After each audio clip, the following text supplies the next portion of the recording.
Hello friends, আপনারা দেখছেন helpful education channel. বন্ধুরা, দেখতে পাচ্ছেন আপনারা সোশ্যাল রেজিস্ট্রি wb.gov.in যাদের টাকা ঢোকেনি অন্নপূর্ণা ভাণ্ডারে তারা কিভাবে ক্লেম করতে পারবেন, বা যারা যোগ্য নন তাদের টাকা ঢুকে গেছে তাদের জন্য কিভাবে ক্লেম করবেন, এবং নিজের টাকা ঢোকেনি কিভাবে ক্লেম করবেন তা ভিডিওর মধ্যে জানিয়ে দেওয়া হয়েছে। তো আপনারা প্রথমে এই ওয়েবসাইটে চলে আসবেন এবং ডিস্ট্রিক্ট চুজ করবেন, মোবাইল নাম্বার দিবেন, ক্যাপচা কোড বসিয়ে দেখুন রিকোয়েস্ট ওটিপি। তো দেখুন এখানে ওটিপিটা বসাতে হবে।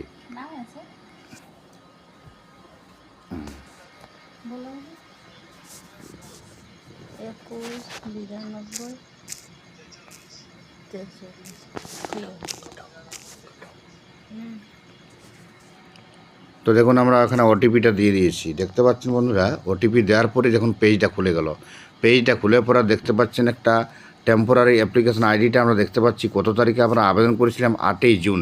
8ই জুন আবেদন করার পর দেখুন নাম দেওয়া আছে ফ্যামিলির হেড, এবং আপনার যার নামে অন্নপূর্ণা ভাণ্ডারে আবেদন করা হয়েছিল দেখুন ফার্দার ভেরিফিকেশন যে লেখা আছে দেখতে পাচ্ছেন। তো ফার্দার ভেরিফিকেশন এভাবে লেখা আছে। এখন আপনারা কিভাবে ক্লেম করবেন টাকা ঢোকেনি, তার জন্য উপরের দিকে চলে আসবেন। দেখছেন দুটি একটা অপশন পাচ্ছেন এখানে। একটা হলো ট্র্যাক স্ট্যাটাস, ক্লেম করার পরে আপনারা ট্র্যাক স্ট্যাটাস করতে পারবেন, কিন্তু ক্লেম করবেন কিভাবে? অবজেকশন এখানে ক্লিক করবেন। অবজেকশনে ক্লিক করার পরে দেখতে পাচ্ছেন আমরা অবজেকশনে ক্লিক করার পরে নিচের দিকে চলে আসবেন, দুটি অপশন পেয়ে যাবেন। একটি হলো অবজেকশন এগেনস্ট সামওয়ান, অন্য কারো বিরুদ্ধে যদি আপনারা আপত্তি জানান, আর যদি ক্লেম বা অ্যাপ্লিক্যান্ট যদি আপনার নিজের টাকা ঢোকেনি কী জন্য, তার জন্য আপনি কিন্তু আবেদন করতে পারবেন এখান থেকে। তো আমরা এটিকে তো পুরো ক্লিয়ার দেখাবই, তার আগে আমরা অন্য কারোর জন্য যদি আপনারা আবেদন করতে চান, অবজেকশন করতে চান, যে ধরুন সরকারি কর্মী বা ট্যাক্স দেন ইটিসি, তার জন্য তারও টাকা ঢুকে গেছে, কেন ঢুকবে? তার জন্য আপনি অবজেকশন করছেন, আপনার নামটা লিখতে হবে, ফাদার্স নাম লিখতে হবে, ডিস্ট্রিক্ট, তারপরে হচ্ছে রুরাল, ব্লক, গ্রাম পঞ্চায়েত, এবং অবজেকশন যার নামে করছেন তার অ্যাপ্লিকেশন আইডিটা এখানে কিন্তু বসাতে হবে। এখানে দেখতে পাচ্ছেন। তবে না করারে ভালো, জেনে শুনে অবজেকশন করবেন। কারো নামে অবজেকশন করারও ঠিক নয় না জেনে। তো 4টি কারণ দেখুন, অ্যাপ্লিকেশান পশ্চিমবঙ্গের মধ্যে বাসিন্দা নন অথচ তার টাকা ঢুকে গেছে, 25 থেকে 60 বছরের মধ্যে নন অথচ টাকা ঢুকিয়েছে, অ্যাপ্লিকেশান সরকারি চাকরি করেন, আচ্ছা অ্যাপ্লিক্যান্ট যিনি তিনি ইনকাম ট্যাক্স দেন। এই কারণগুলিতে যদি তার টাকা ঢুকে থাকে এত সকল থাকা সত্ত্বেও, তখন তো আপনি অবজেকশন করতে পারেন। এখন রিমার্সে করে ক্লিক করবেন, তারপরে আপনারা কিন্তু যার নামে অবজেকশন করছেন এখানে অ্যাপ্লিকেশন আইডিটা দিলেই তার নামটা চলে আসবে। সিলেক্ট করলেই কিন্তু এখানে আপনারা তার নামে একটা আপলোড করতে পারবেন, তার নথি আপলোড করতে হবে এখানে কিন্তু, যে তার প্রমাণস্বরূপ যে তিনি যে চাকরি করেন বা তার ট্যাক্স দেন, তবু টাকা ঢুকেছে, এটা কিন্তু একটা নথি আপলোড করতে হবে, তারপরে সাবমিট করবেন। তো এটা বেশি আপনার মাথা ঘামিয়ে লাভ নেই অন্য কারোর জন্য। আপনি নিজের টাকা ঢুকেনি সেটা আপনি দেখুন, ক্লেম বাই অ্যাপ্লিক্যান্ট এইখানে ক্লিক করবেন।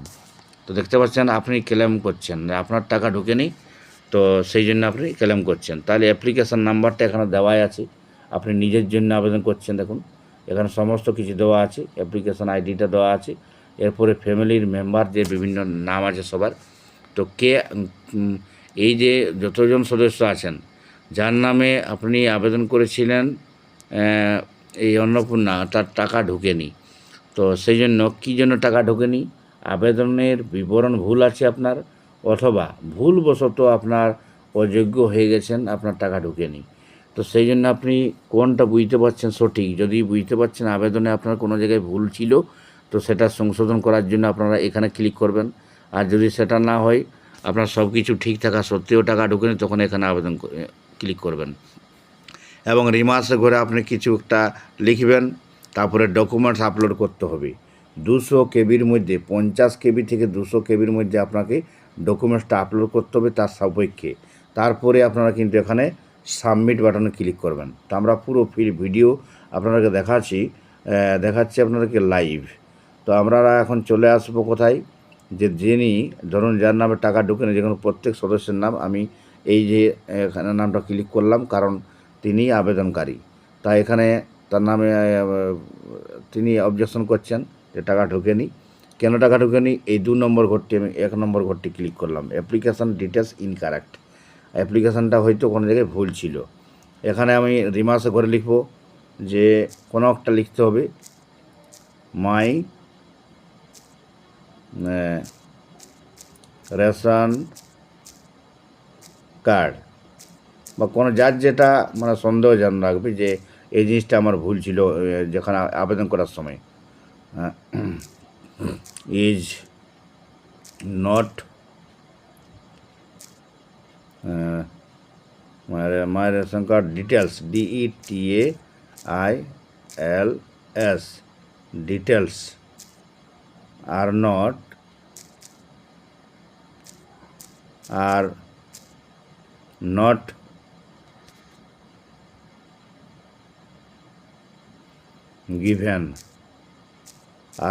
given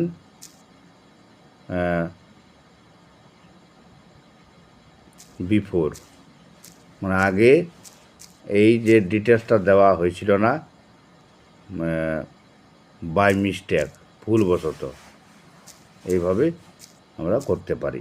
তো আমরা ধরুন এই কারণটা দিলাম যে এই যে আমি ধরুন ভুলবশত আমি মায়ের রেশন কার্ড ডিটেলসটা দেওয়া ছিল না, my ration card details are not given before by mistake. তো আমি এটা করলাম। এরপরে আমি এখানে আপলোড করতে হবে রেশন কার্ডটি, যেহেতু রেশন কার্ডে বলছেন যে দেওয়া ছিল না, তাই আমি এখানে আপলোড করব। তো এখানে আপলোড করার জন্য এখানে ক্লিক করবেন আপলোডের জায়গায়, তারপর এখানে চলে আসবেন ফটো বা ডিটেলসে চলে আসবেন। এখানে ফটোটা আপনি কিন্তু এখানে আপনার যে রেশন কার্ডটি সেটি কিন্তু খুঁজে পাবেন। তাহলে ধরুন রেশন কার্ডটা আমরা দেখে নিব, এই নামে দেখি একটা আছে, এই রেশন কার্ডটা আমরা দিয়ে দিলাম। তো বলা হচ্ছে যে file size is too large, এখানে বলা হচ্ছে যে ফাইলটি অনেক বড় হয়ে যাচ্ছে, তাই এখানে ছোট করার জন্য আপনার কী করতে হবে, ছোট সাইজের দিতে হবে আপনাকে। তো দেখুন আমরা কিন্তু এখানে যা লেখা লিখে দিয়েছি রিমার্সে ঘরে লেখা হয়ে গেছে। এরপরে আমরা এখানে কিন্তু এখানে আপলোড করতে হবে, এই যে ডকুমেন্টসটা আপলোড করব। তা এখানে আপলোড করার জন্য আরেকবার আমরা যাব, যেহেতু সেভ সাইজটা তখন আমাদের বড় ছিল, এখন আমরা সঠিক সাইজে আমরা করে নিয়েছি এটাকে। তো এখন আমরা দেখে নেব যে সঠিক সাইজটাই যে নিচ্ছে কিনা, আমরা একটু দেখে নিব।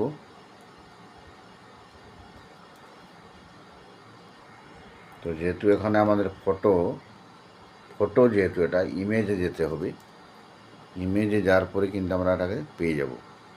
দেখুন ইমেজ যখন চলে আসছে আমরা দিস উইক, মানে এখন যেটা করা হলো, যখন এইখানে আমরা ক্লিক করব, এটা হচ্ছে 161 কেবির মধ্যে, তাই নথিটি আপলোড হচ্ছে। দেখুন এইভাবে আপনারা বাড়িতে বসে নিজের ঘরে মোবাইল থেকে ক্লেম করতে পারবেন যদি টাকা না ঢুকে। তো দেখতে পাচ্ছেন আমাদের কিন্তু এটা কিন্তু ডকুমেন্টসটা কিন্তু নিয়ে নিয়েছি, দেখতে পাচ্ছেন ডকুমেন্ট নিয়ে নিয়েছি, আমরা অবজেকশন করে দিয়েছি ক্লেম বাই অ্যাপ্লিক্যান্ট, আমার টাকা ঢুকেনি, তাই আমি এখানে অবজেকশনটা করলাম। এই অবজেকশনটা দেখতে পাচ্ছেন আমরা পুরো ডিটেলস আরেকবার দেখাচ্ছি আপনাকে। দেখতে পাচ্ছেন house hold address, family member যতজন আছেন তার যার নামে করা হয়েছে যেমন টিক চিহ্ন দেওয়া আছে নিচেরটা। তারপরে অ্যাপ্লিকেশান আমার ডিটেলসটা ইনকারেক্ট ছিল, আমার মনে হচ্ছে যে রেশন কার্ডে দেওয়া ছিল না, তাই আমি এখানে কমেন্ট বক্সে লিখলাম, রিমার্সে ঘরে লেখা হলো, আর অন্য কারণে করে দ্বিতীয় ঘরটি করতে হতো। তারপরে ডকুমেন্ট আপলোড করে দিয়েছি। এরপরে আমি এখানে সাবমিট করে দেবো, তখন আমরা একটা আইডি পাবো। সাবমিট করে দিলাম, সাবমিট কিন্তু নিয়ে নিয়েছে, রেজিস্টার সাকসেসফুলি, দেখতে পাচ্ছেন চলে এসছে। আমরা কিন্তু আমরা করে দিয়েছি, এটা কমপ্লিট করে দিলাম। তাহলে আমাদের এখানে ক্লেম করা কিন্তু আমাদের কমপ্লিট হয়ে গেছে। তো এখন আবার যখন আপনারা স্ট্যাটাস চেক করবেন, যখন আপনি যে ক্লেমটা করেছেন তার স্ট্যাটাস যখন চেক করবেন, তখন একইভাবেই এই পয়েন্টে খুলবেন, আর এখানে ট্র্যাক ক্লেম লেখা আছে, এই জায়গাটা ক্লিক করবেন। ট্র্যাক ক্লেমে আপনার কী আছে দেখুন, এখানে পুরো ডিটেলস, যে যার নামে যিনি মেম্বার নাম যিনি আবেদন করেছেন ক্লেম করেছেন, আর 20 তারিখ, আজকের 20 তারিখে রেফারেন্স নাম্বার দিয়ে দিয়েছি, ক্লেম রিজন দিয়ে দিয়েছি, কী কারণে অ্যাপ্লিকেশান ডিটেলস ইনকারেক্ট, তারপরে স্ট্যাটাস পেন্ডিং। এটা দেখতে পাচ্ছেন আপনারা কিন্তু নিজেই ঘরে বসে ট্র্যাক করতে পারবেন আপনার যে ক্লেম করাটা। তো বন্ধুরা ভিডিওটি লাইক শেয়ার করবেন, চ্যানেলটিকে সাবস্ক্রাইব করবেন। আপনারাও বাড়িতে বসে নিজে ক্লেম করুন, যদি কোনো জায়গায় আপনার ভুল ভাল ছিল বা অসুবিধা ছিল, তাহলে আপনারাও ক্লেম করতে পারবেন আপনার নিজের টাকা না ঢুকলেই। তো ভিডিও দেখার জন্য ধন্যবাদ।